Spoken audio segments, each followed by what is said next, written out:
Welcome back. I'm your host, Chris Grenham, and with me, as always, founder, CEO of CLNS Media, Nick Gelso. Nick, what's going on, man? What's up, Chris? Lots going on, man. Lots going on. Lots going Great guest on today. It's fitting guest. Keith Smith was the perfect guest to have on today. We talked a little Jimmy Butler. We talked some salary cap because that's Keith's mojo. If you got salary cap questions, he's your guy. So we talked some Jabari Bird salary questions. We talked cap projections going forward, and obviously Jimmy Butler. But Jimmy Butler is the relevant topic right now in the league, man. It was kind of perfect timing. We were dragging out this final week until training camp and preseason, and Jimmy Butler asking for a trade from Minnesota was the perfect segue just to take us home for the rest of the offseason. So, pretty messy situation. It's been messy there for the last year, but now it's kind of hit its peak here. So what are your, obviously it doesn't directly impact the Celtics, but what are your Jimmy Butler thoughts here? Well, I read Keith Smith's article on Celtics blog, and as usual, really good. It makes sense, tears it down, breaks it apart really well. But, I mean, are we going to have to hear this all year? Because, of course, this relates to Kyrie, right? Exactly. And Jimmy Butler, I mean, there's no rumors for him going to the Celtics, and I'm glad, because after covering that Bulls Celtics series a couple years back where he just kind of quit, right, I have no interest in Jimmy Butler. I don't know why Kyrie would want to play with him in the first place. I like the way Keith brought in the Clippers situation. Thought that was super interesting. Check it out on Celtics blog. And to me, I mean, if I'm Tibbs, you got to get rid of him. He's going to walk, right? Right. I just don't understand why Kyrie or Butler would want to go to the New York Knicks, the most overrated franchise in sports history. You love the Knicks. You love the Knicks. I cannot stand the Knicks because I cannot stand the hype they get because they haven't won a championship in 50 years. And even then, it was like Russell had to retire for them to win.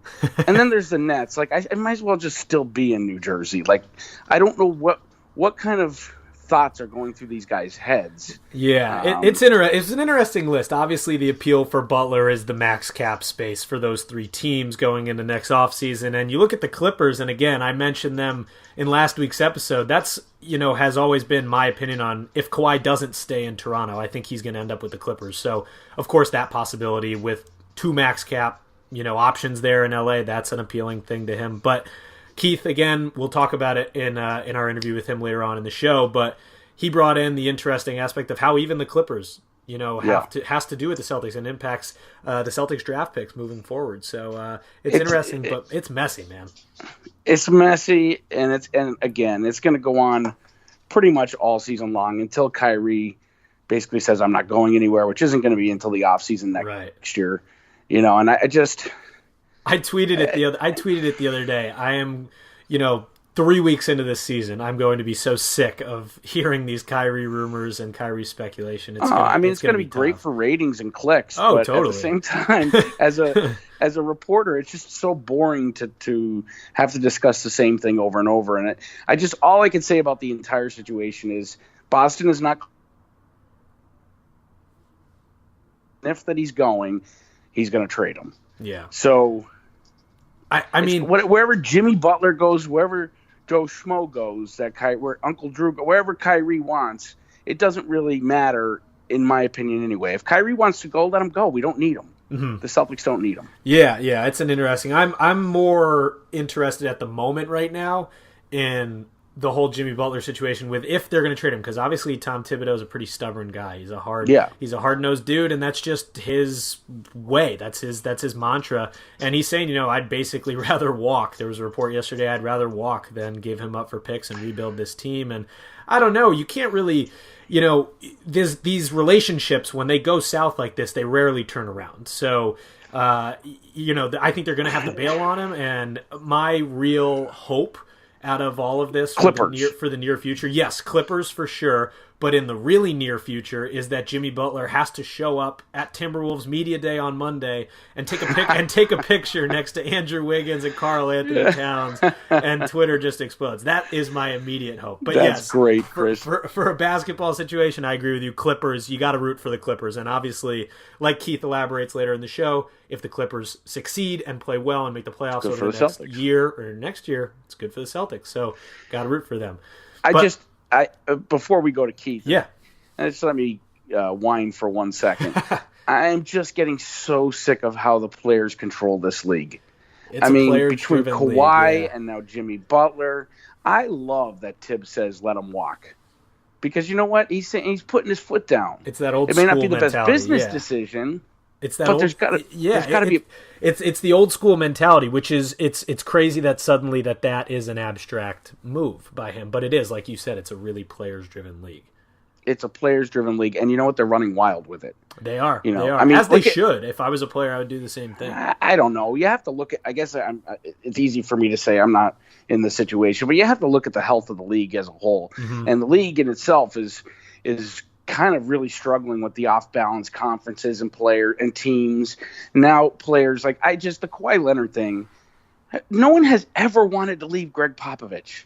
Yeah, ever. I know. That's a weird thing, but I think in terms, the conference imbalance is an interesting thing, but in terms of the league as a whole, I think a lot of people would argue that this players-driven mentality is actually part of the reason why the NBA has been so successful over years past, because there's a good relationship in terms of the players having a say, whereas in the NFL, they just kind of shut their mouths and it's the shut up and dribble kind of thing. So I think there's got to be an even medium somewhere, though. Right. There's finding that even medium is important, and I get a lot of people understand that. But man, it does make for some interesting off seasons and some interesting stories here. So we'll jump in with Keith here and get into Jimmy Butler and how he impacts Boston, and let's jump to it.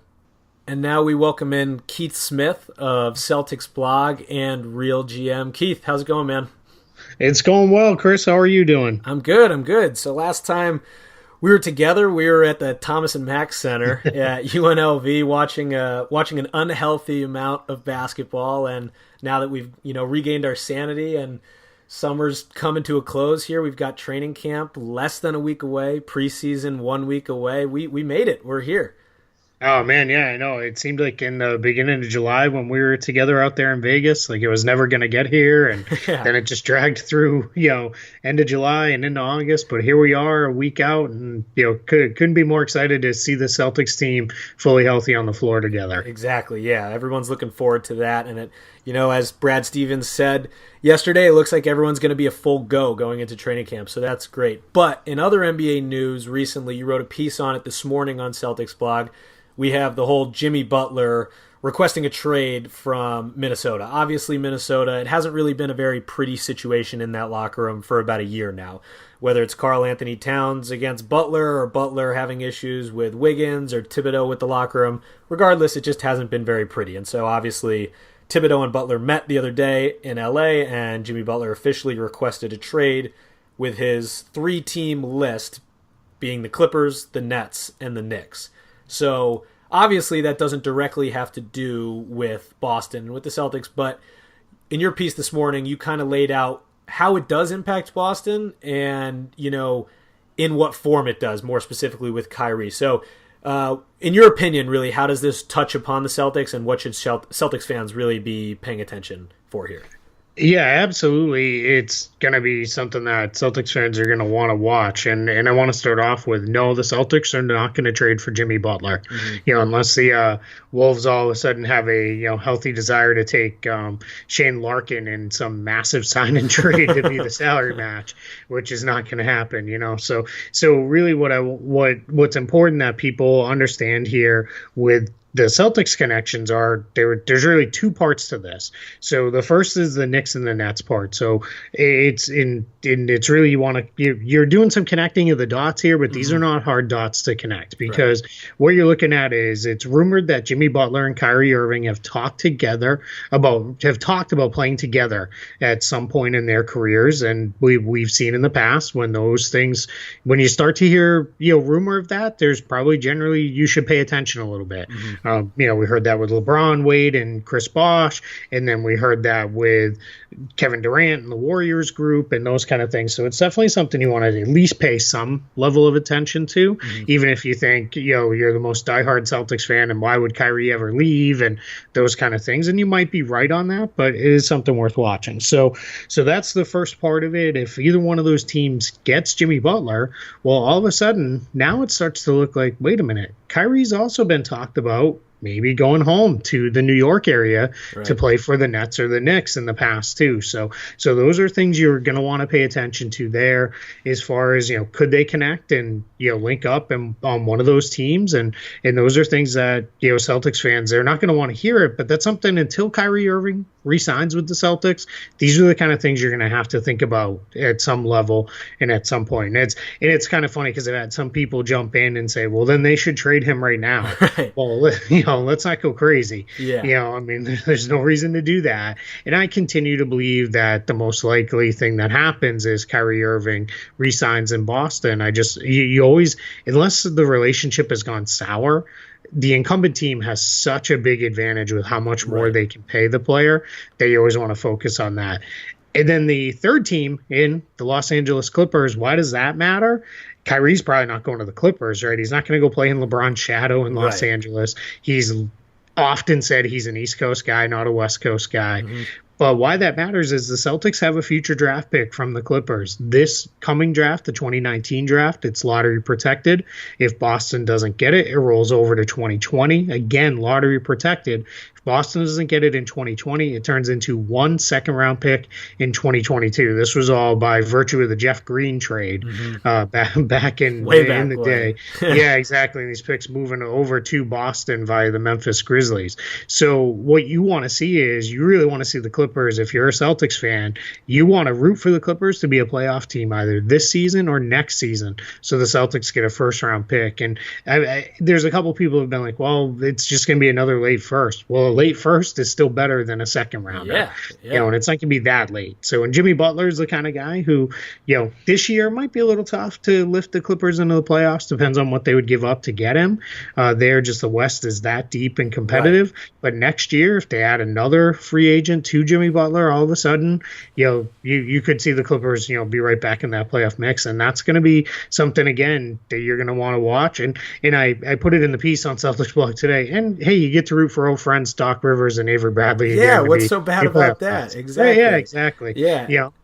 And the Clippers, again, kind of like you mentioned, Jimmy Butler might not be able to lift them into the playoffs immediately, say he were to get traded over there this year with the depth of the West. But next year, for sure, that's a team that's lacked a lot of depth at the wing spot in years past. So Jimmy Butler's really someone that they could use. And if they were to attack next summer's loaded free agency market, that could really impact that whole Western Conference shift of power. So that would be something to watch. Absolutely, and it keeps Butler out of the Eastern Conference and another good player out West. That's just one less guy the Celtics have to go through in the East. So that's yet another reason to root for him to go to LA. Exactly, that would be nice. Let's go Clippers. So I like that. I like that. So back to the Wolves situation, a little less salary cap focused here too. How do you see this ending? I mean, lately we've heard a lot of talk about Thibodeau basically refusing to trade him, and he's going to push this as long as he could go. And there was a report today basically saying that he would rather leave than trade away Butler for some picks and start a rebuild there. And that sounds pretty consistent with Tom Thibodeau's attitude and the way he treats his teams. And that's not a bad thing. That's just the way he coaches. But how do you see this ending, or at least playing out over the next couple weeks? Do we see Jimmy Butler in a Wolves uniform to start this season? Yeah, I have a hard time believing we're going to see that. Mm-hmm. I don't think it's going to get better. I don't think there's some magic pill that's going to turn this around and have Butler want to stay. I just can't see that happening. He, obviously he's got issues with a lot of things in Minnesota. A lot seems to be driven by Andrew Wiggins and Karl Anthony Towns. Some of the young guys doesn't think they're, necessarily professional enough or where they need to be, which is, you can feel however you want to feel about that. Mm-hmm. Especially if you're Jimmy Butler, you're entitled to whatever opinion you want to have on that one. Now, the challenge for what is also built is it seems like his relationship with Tom Thibodeau, which was reportedly great in Chicago, has soured some in Minnesota. And I've got to wonder if Butler's looking at it as, hey, I can't have this guy drive me into the ground here as I'm, heading into what is likely to be the back half of his career. And, playing 38 to 40 minutes a game at this point, he's already had some health issues. He's missed time. I wonder if that's factoring in for him as well. And, once it comes out that a guy wants traded, rarely does it go back to being good. And generally, it almost always goes into the realm of that player is no longer there. So Yeah, I know Thibodeau, reportedly said he would rather leave than go, but that's kind of like, Chris, if you or I walked into our boss and said, give me a raise or I'm going to quit. Yeah. Well, it either comes down to, well, Barry, I'm not going to quit because I still have bills to pay, right? At the end of the day. So I think it's more likely that I'm going to say, all right, well, hey, it was worth a shot. So, I think it's more likely that Butler will be gone and that they'll do what they can to get the best package that allows them to stay competitive right now, while also maybe cleaning up the books in the future. If they could somehow attach Gorgie Jang to Butler going out, or Jeff Teague or somebody like that, and figure this thing out, I think that's the best Wolves fans can hope for right now. Right, and I think a point that you made that sticks out that's pretty substantial here is that once a relationship, at least in the NBA sense, once a relationship goes this route, it rarely turns around and becomes, unsour, becomes good again. And especially with a lot of this extra stuff that came out with Andrew Wiggins' brother tweeting hallelujah, and then you've got Jimmy Butler with the Instagram video. It was very consistent with the NBA's mantra of being social media savvy and, lots of pettiness going around. So it was great for us. If you're a Timberwolves fan, kind of makes you sick to your stomach. But for us, it was great, and especially with all that extra stuff going on, I just don't really see it, turning around. And we'll have to wait and see, media days on Monday for the Wolves. So if we can somehow, some way have Jimmy Butler taking media day photos next to Karl Anthony Towns and Andrew Wiggins, I think the NBA internet will just explode. So, oh my goodness, yeah, and it's so funny because a year ago, that's exactly what was happening. Exactly. It was like now we've got our quote unquote big three, and we're ready to go. And when you think about Wolves fans, which have they've stayed loyal and supportive of that team through a decade or more of no playoff appearances, they finally break through last year and get in on the last day of the season. And now who knows what's going to happen. They're even with Butler, is questionable. They seem to be the popular pick of they're going to fall out of the playoffs with LeBron's better and Denver is expected to be better and whatnot.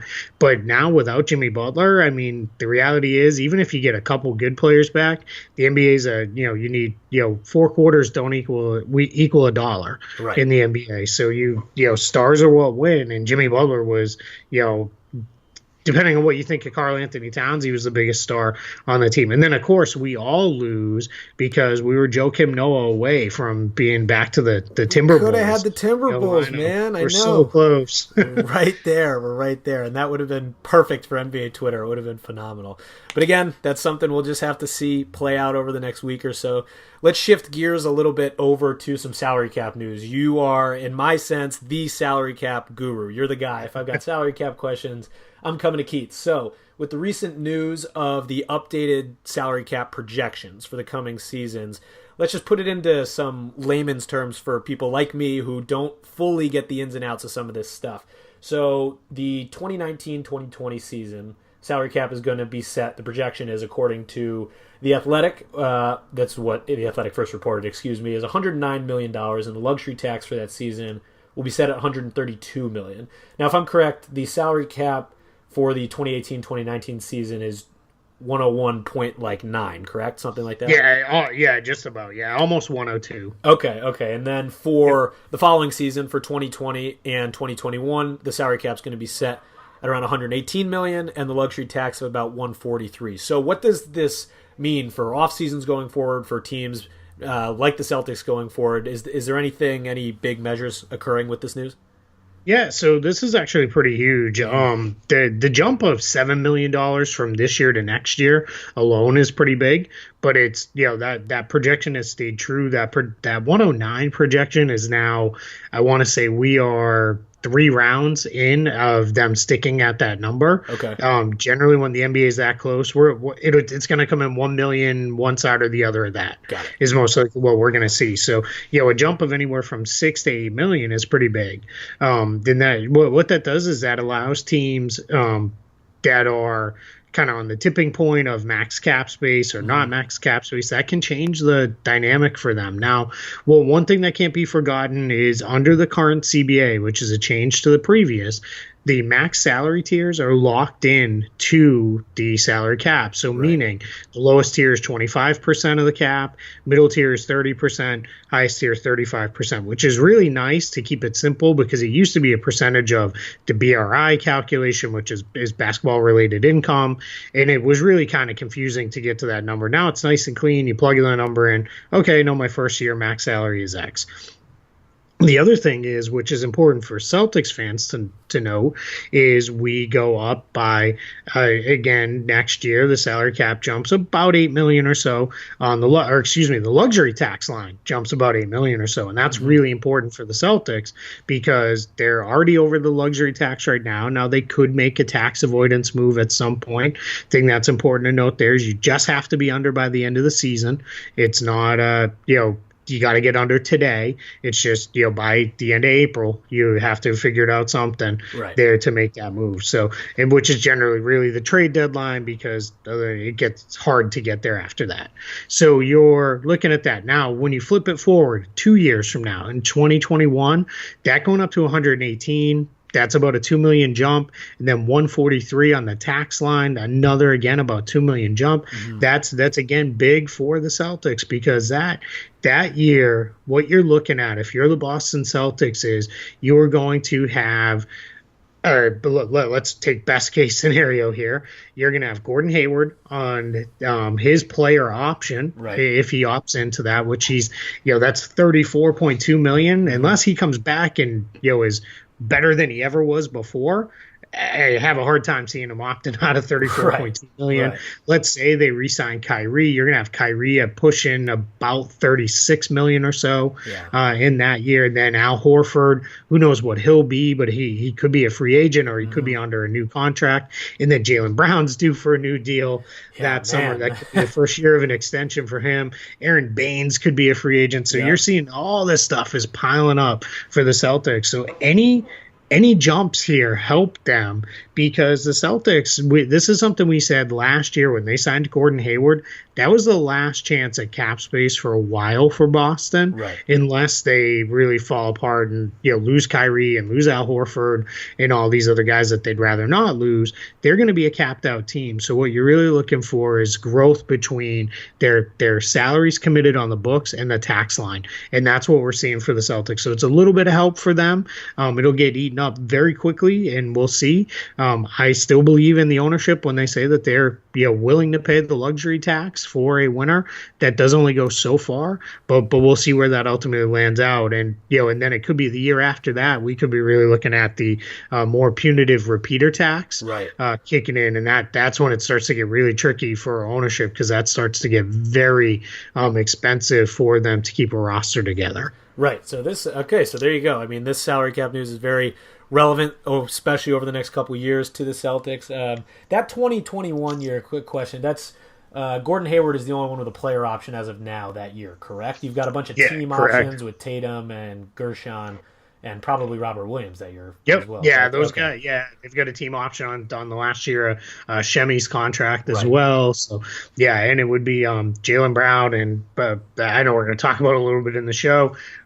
We'll see where the situation goes, but Jabari Bird could be a restricted free agent that year. But, we'll see. The only guaranteed salary on the books that year, Marcus Smart at about $13.4 million after he signed his new contract this summer. So, everybody else, but, unless Jason Tatum, has a leg fall off or something, I think you can expect him to be on the books. Probably, Williams as well, and obviously, I would assume the team will be looking to get something done with Jaylen Brown. So, this roster is going to get really expensive. This is a challenge when you have. It's really fun to have these great veterans, and then have these young players who are better than you ever expected.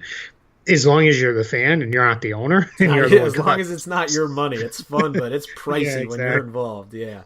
But again, if you're lifting the Auerbach Trophy and you're happy, then maybe you're okay. Why'd I call it the Auerbach Trophy? Let's name it the Auerbach Trophy. That'd be way better. Yeah. That would Larry O'Brien Trophy. Yeah. I like the Auerbach Trophy. That's better. So you briefly mentioned there Jabari Bird. Obviously, this is an ongoing situation. He, in his personal statement, came out and said that he was, taking a leave from the team to focus on, his mental situation, his legal situation, what have you. Obviously he has a lot going on following his pretty disturbing arrest that occurred over the last, week to 2 weeks. So the league is currently investigating, and obviously that's why the Celtics are holding off on their comments, whether they waive him or what have you. Is there any way going forward here? I know a lot of people have been asking this. What's a scenario where you can see the Celtics being able to void his contract? Does it have to go through the full league investigation? Give us your knowledge of that situation. Yeah, so the important thing, well, let me start off with, and we should always say, our thoughts are with the victim, right. Hope, all the best for her, and all those things that goes without saying, but, in this day and age, it's always worth saying as well. Agreed. But what I will, say with Jabari Bird is, again, I hope he gets the help he needs and those kind of things, and that, but we'll obviously be monitoring as the legal process, runs its due course. Now, as far as his contract goes for this year, so here's what's important to understand with Jabari Bird. His contract, as of right now, today, nothing has changed. This is the same deal he signed, back a month or two ago. He is under contract for the Celtics for about $1.3 million, a little bit more than that, and that is fully guaranteed contract. So if the Celtics today, let's say none of this legal issues had happened and they decided, you know what, he can't play, and waived him, that's $1.3 million that goes on the books for the Celtics and applies towards the cap and applies towards the luxury tax. The tax is what's important here. Even if Bird's contract is completely wiped off the books, and I'll talk about the mechanics of that in a minute, there's no cap space created. The Celtics are so far over the cap right now, it does not matter. They're over $27 million, almost $28 million over the cap. So there's, you don't need to be a cap genius to know, take away 1.3 from 27. That doesn't get you cap space, right? So it is, nothing's going to happen there. What it would do is freeze up a roster spot, those kind of things. So that's the first part. Now, his next year, because he signed a 2-year contract, is on the books for the 1920 season right now at about almost $1.6 million. Now, that is fully non-guaranteed. So again, if none of the situation had happened, and the Celtics waived him today, they eat that $1.3 million this year. The next year just goes away. It's like it wasn't even there because it's fully non-guaranteed. Now, we know the situation happened. The Celtics cannot they could waive him today, and that cap hit goes on the books. Right. But the Celtics what they can do is let the league let this play out. Let the league complete their investigation under their new domestic violence policy that is in the new CBA, collectively bargained by the league and the Players Association. Adam Silver has the power to void a contract. Now, he can do that under that domestic violence policy. There's also a long-standing clause in the CBA, even before the domestic violence policy, that says if a player cannot render services, so basically he can't live up to his side of the contract, and it's not injury related. So if in this case that player is in jail, then what happens is that can also be cause to void a contract. Anytime a player can't live up to his side of the deal that he signed with a team, that can also be a voided contract. Voided contracts are extremely rare in the NBA. It was only changed a couple CBAs ago, even when a player died.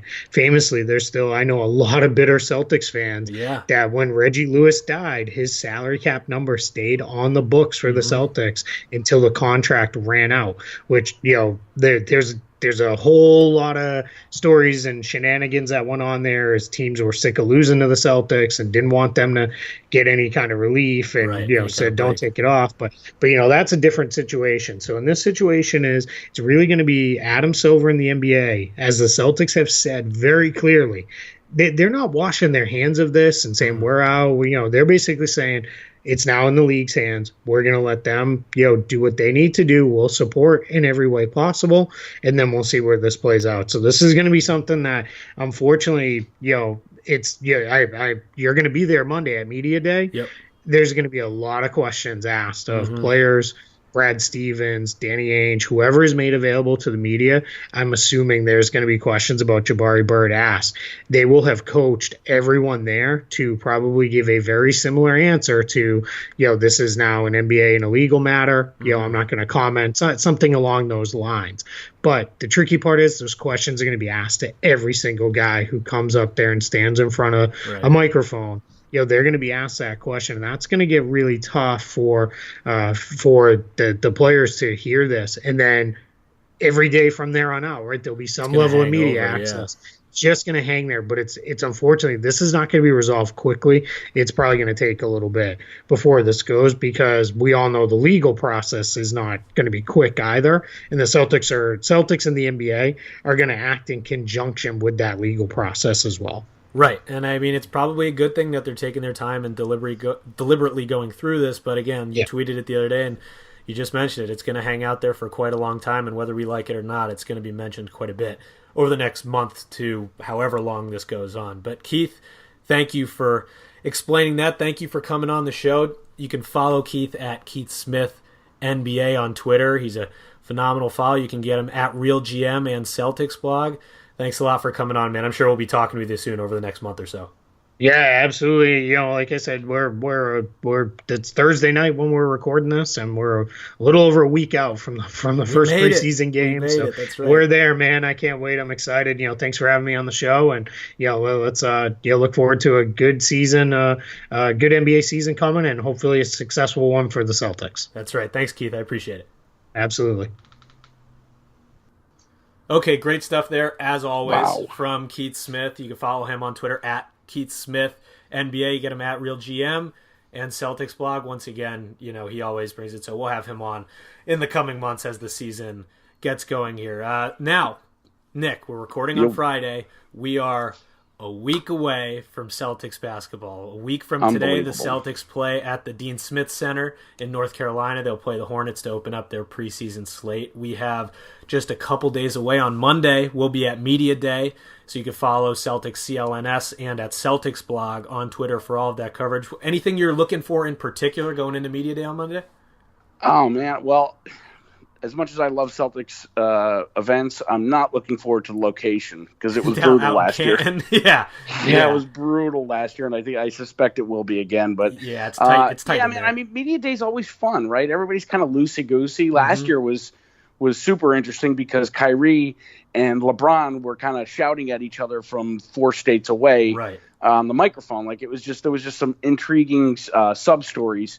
This year, I think it's just going to be awesome to see Gordon, Kyrie, like this whole team together. And it's always just such a great light atmosphere at Media Day. The Celtics do a good job of putting on that event. Yeah, the Celtics really do a great job. And like you said, Media Day is a fun time. Every team in the league has high expectations. They have no losses. Everyone's 0-0. They're going into the year healthy. So it's exciting. And again, there's plenty of storylines going into the season with Hayward and Irving returning healthy. This is a deep, scary roster, and it should be a light mood. And then training camp following day on Tuesday begins, Wednesday, and then the team will travel down to North Carolina. It is a weird thing. It's kind of a front-loaded preseason schedule, and then I think they return to Boston and play Charlotte early in the following week. But hey, man, we made it. We're through the off season. Celtics basketball is back, and we're right there. So you can follow everything at Celtics blog, at Chris Grenham for myself on Twitter. Nick, you want to at Nick _. Wait a minute. What is my Twitter handle? I just at CLNS _ Nick. There you go. I couldn't think of it either. So there you go. Follow us on Twitter, obviously at CLNS Media, Celtics CLNS, at Celtics blog. We'll have you covered at Media Day on Monday, following with training camp the following 2 days and preseason underway. So Nick, I will talk to you this weekend and next week. Yeah, man. Can't wait. Thanks, Chris.